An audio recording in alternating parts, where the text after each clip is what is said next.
The Dead Don't Die is directed by Jim Jarmusch, and it tells the story of a small town and their police force who are suddenly forced to deal with a zombie infestation and the possible end of the world, and that's about it. I've never seen a Jim Jarmusch film, even though that is a name that I like to say. Jim Jarmusch, Jim Jarmusch, Jim Jarmusch. Am I even saying that right? I've also not really heard anything about his films, even though I have heard of some of them, like Ghost Dog, Broken Flowers, Dead Man, Only Lovers Left Alive, and Patterson. It wasn't easy getting my head around what I felt about this film. It's a horror comedy about zombies, and we've had those before, but it's not overtly funny or scary. It's quirky and irreverent, and at times I did laugh, but I wasn't sure that I was supposed to. So zombies start appearing and nobody really reacts appropriately. It's not that they don't react at all, but it's somewhere between very mild surprise and determined acceptance.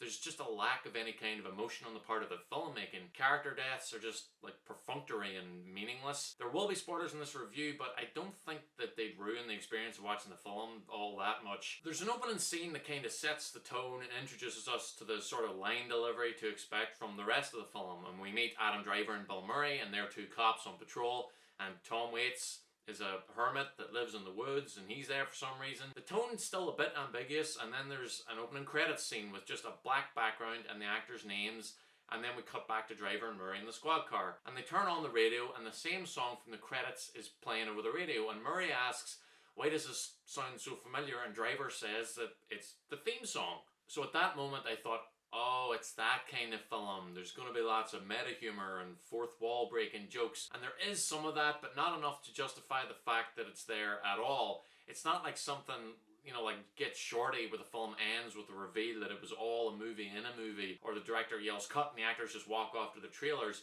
But there are a lot of moments sprinkled throughout, and they are a lot of fun. Things like Adam Driver makes a Star Wars reference out of absolutely nowhere, and he keeps saying that this is all going to end badly, and when Murray asks him how he knows that, he says he read it in the script. There's also a reference to the director himself. There are more subtle ones, like Murray's about to go into a speech to Driver about why he didn't retire when he was supposed to, and then he just cuts himself off and says that Driver and him know each other well, and he would probably already know why he didn't retire. I would have liked more scenes like that, but that sort of deliberate invoking of genre tropes only to quickly abandon them and render them pointless is also a big part of the film. The beginning sets up everyone and everything, all the locations in town that we'll come back to, and all the characters and their one-note personalities. The dialogue is very simple and on the nose. Everything is spelled out and obvious. It comes just shy of Steve Buscemi saying, "I'm a racist," out loud. It sets up possible romances and friendships and hints at drama and basic storytelling tools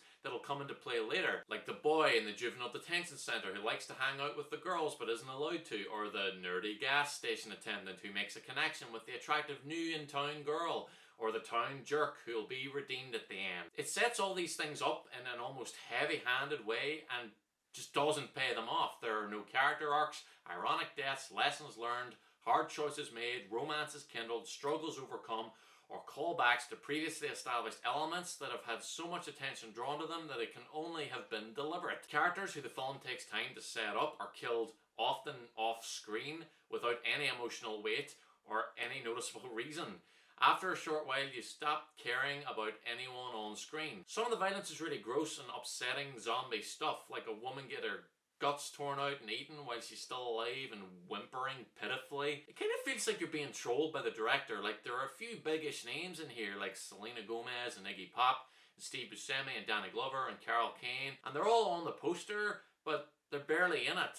Some only for a couple of minutes. Some really bizarre things happen out of nowhere. I won't say what, but one of them is pretty much the most bizarre thing I think that most people would think of. The whole thing feels like a bad movie. Like, so bad it's funny, but there's a good director and great actors, and the cinematography and the editing are on point, so it's been saved from death. Tilda Swinton's a lot of fun because she's creepy and has a samurai sword, and Tilda Swinton just seems determined to go to her grave having had one of the strangest acting careers ever.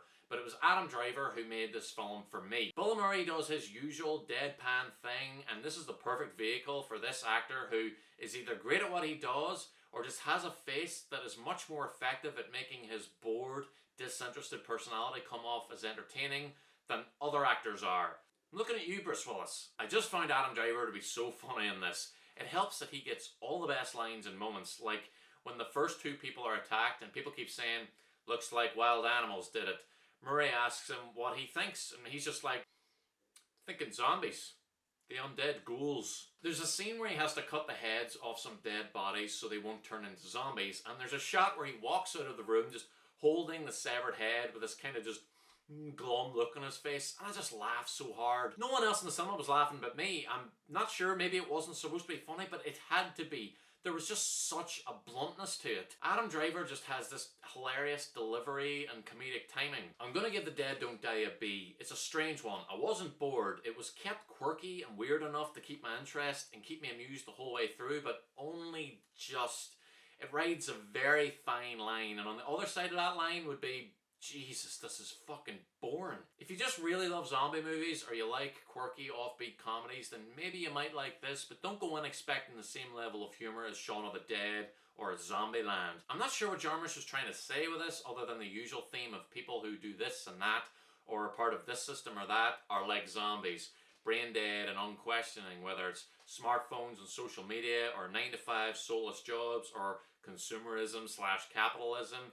I don't see anything new here on that front, but I'm glad I saw it. I probably won't see it again, but it made me interested in Jim Jarmusch and made me want to take a look at his other films. Thank you very much for watching my review. Please like, subscribe, it helps me out, helps the channel grow. Follow me on Twitter at LukeDoTheMovies. Comment down below, let me know if you've seen The Dead Don't Die, what you thought of it, liked it, disliked it, if you agree or disagree with any of my points, if you have any points of your own.